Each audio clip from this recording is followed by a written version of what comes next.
الفضل YouTube channel میں آپ کا استقبال ہے۔ اس چینل پر روزانہ قرآن پاک کی ایک آیت تلاوت مع ترجمہ اور مختصر تشریح کا سلسلہ جاری ہے۔ ویڈیو اپلوڈ ہونے پر نوٹیفیکیشن پانے کے لیے اس چینل کو سبسکرائب کریں اور بیل آئیکن ضرور دبائیں۔ السلام علیکم ورحمۃ اللہ وبرکاتہ۔ میرے دینی و ایمانی بھائیوں، سورہ آل عمران آیت نمبر 155 پیش خدمت ہے۔ اعوذ باللہ من الشیطان الرجیم۔ ان الذین تولوا منکم یوم التقى الجمعان انما استزلهم الشیطان ببعض ما کسبوا وَلَقَدْ عَفَا اللَّهُ عَنْهُمْ إِنَّ اللَّهَ غَفُورٌ حَلِيمٌ۔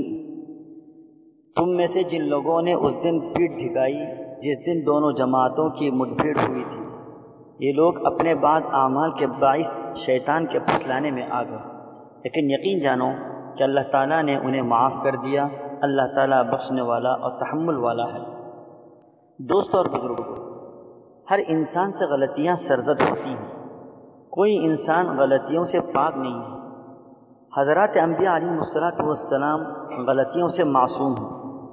اگر ان حضرات سے معمولی بھی لغزش ہوئی ہے تو امت کو تعلیم دینے کے لیے، اگر کوئی لغزش یا کوتاہی ہو جائے تو انسان کو کیا کرنا چاہیے؟ حضرات انبیاء علیہ السلام نے اللہ کی طرف متوجہ ہو کر دکھایا۔ کئی انبیاء علیہ السلام کا تذکرہ قرآن پاک کے اندر ملتا ہے۔ اسی طرح انسانوں میں حضرات صحابہ کرام کا مقام بھی بہت بڑا ہے۔ کوئی آدمی اپنی عبادات اور معاملات میں کتنا ہی اعلیٰ سے اعلیٰ ہو مگر وہ مقام صحابیت حاصل نہیں کر سکتا۔ صحابہ کرام کے بارے میں قرآن پاک کے اندر عام اعلان ہے، رضی اللہ عنہم ورضوا عنہ، یعنی اللہ ان سے راضی اور وہ اللہ سے راضی۔ یہ مقام انبیاء علیہ السلام کے بعد سوائے صحابہ کے کسی کو حاصل نہیں ہو سکتا۔ کبھی کبھی مخلصین سے بھی غلطی سرزد ہوتی ہے، اس میں ان کی تربیت اور آزمائش ہوتی ہے۔ دوستو اور بزرگوں، اس مختصر تمہید کے بعد غزوہ احد کا وہ منظر سامنے لائیے جس کی کچھ تفصیل پچھلی آیات میں پیش کی گئی ہے۔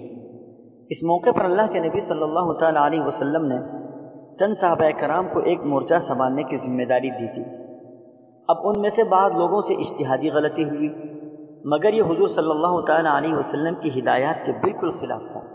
اس خطا و قصور کے نتیجے میں مسلمانوں کو کافی نقصان ہوا اور میدان چھوڑ کر بھاگنے کی بھی غلطی ہوئی۔ یہ بھاگنا بھی ایک گناہ عظیم تھا۔ ان تمام قصور کے باوجود اللہ کا ان حضرات پر انعام ہوا اور ان کی خطاؤں کا قرآن پاک کے اندر عام اعلان کیا گیا۔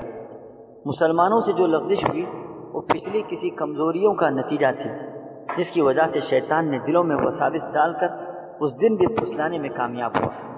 سلف کا قول ہے، نیکی کا بدلہ یہ بھی ہے کہ اس کے بعد مزید نیکی کی توفیق ملتی ہے، اور برائی کا بدلہ یہ ہے کہ اس کے بعد مزید برائی کا راستہ کھلتا اور ہموار ہوتا ہے۔ بہرحال اس آیت کے ذریعے یہ بات مکمل واضح ہو گئی کہ اللہ کو اپنے رسول صلی اللہ تعالی علیہ وسلم کے محبوب صحابہ سے کتنی محبت ہے اور ان کا کیا مقام و مرتبہ ہے کہ اتنی بڑی عظیم لغزشوں اور کمزوریوں کے باوجود ان کے ساتھ عفو و درگزر کا معاملہ فرمایا، ساتھ ساتھ اپنا خاص کرم بھی فرمایا۔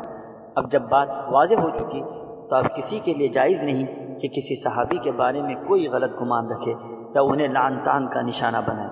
اللہ تعالی ہم سبوں کو مقام صحابیت سمجھنے اور ان سے محبت کی توفیق عطا فرمائے۔ آمین۔ وآخر دعوانا ان الحمد للہ رب العالمین۔